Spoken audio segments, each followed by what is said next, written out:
What is going on, everyone? It is Angry Gamer Online, and today I want to talk to you about how to improve at Call of Duty Ghosts.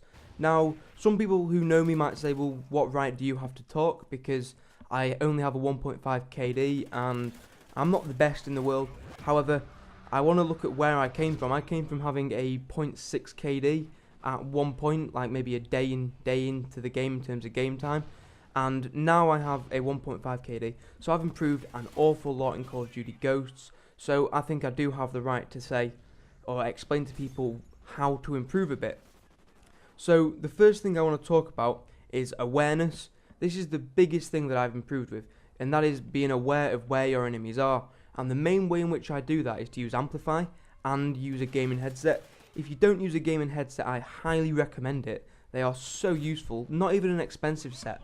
The gaming headset that I've got is about 40 quid, so it's not that expensive, and it was a brand that never really heard of, and it works brilliant. So the first thing is, if you know an enemy's coming around the corner, but they don't know you're there, then you should win that gunfight every single time. So using Amplify, say you're about to run around a corner, you want to listen out. If you can hear an enemy coming, don't run round, wait for them to come through. They'll come running through, and then you should have a nice easy shot on them. So you can go prone, get aiming down the sights, something like that. So you're ready for when they come around the corner and they're not ready. So unless they do something spectacular, they are not going to win that fight. Also, in terms of awareness, you want to use the mini-map, the radar, whatever you want to call it, because all the time you've got people who use unsuppressed weapons, so their little dots are on the mini-map, so you know where they are, you have a good idea of where they are, and if anyone puts down a SATCOM, that's also very useful for letting you know where people are.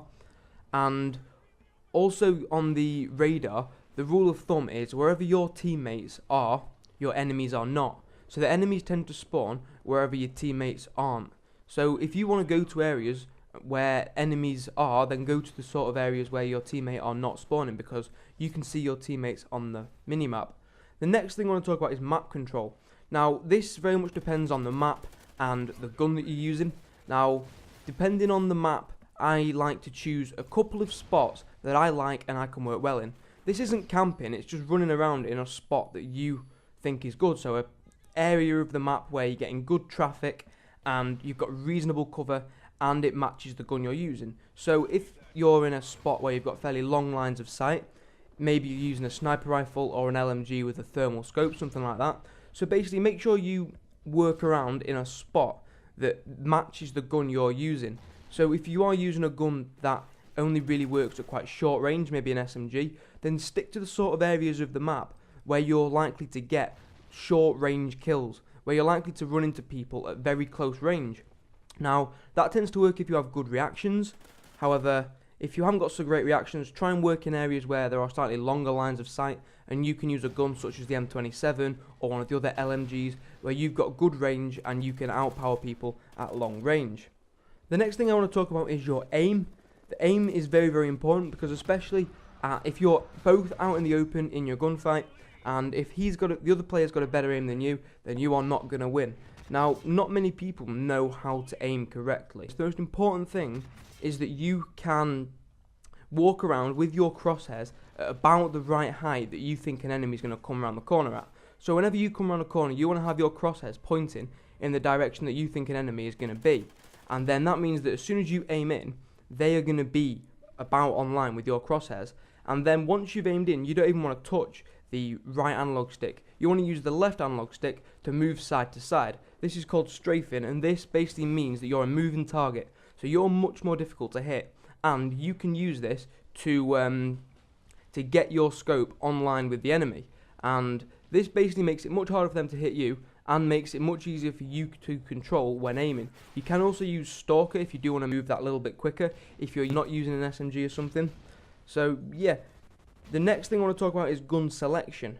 Now, if you're using the same gun on Strike Zone and Stonehaven, it's not that shocking that you're not very good, because you want to be using the right gun for the map. So if you're on a map where there are some really long lines of sight, you want to be using a gun that has long range, maybe the Remington, something like that. However, if you are using a short range gun such as an SMG on a map that has long lines of sight, you're going to be outpowered every single time, because with an SMG at long range it's difficult to stay on target, and the enemy is going to do that much better than you and he's going to kill you.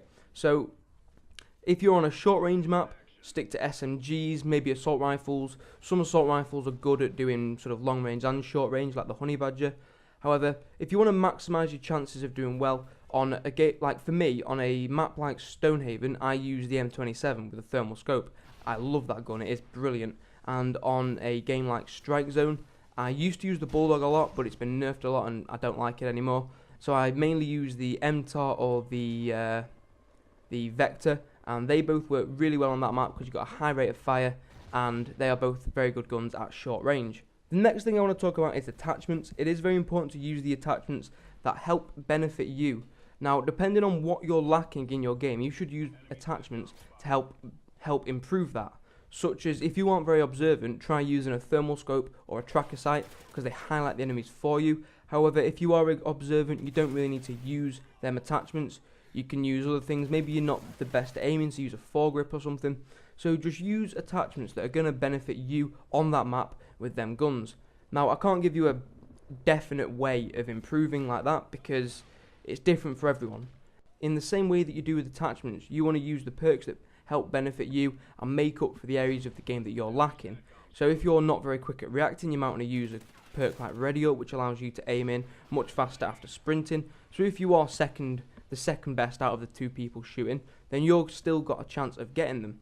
So yeah, that's basically my tips on how to improve at Call of Duty Ghosts, and these tips have helped me massively. So if you did enjoy, or if this is helpful, or if you've got any other tips, let me know, and please do leave a like, subscribe for more Call of Duty Ghosts content, and yeah, I'll see you in a bit.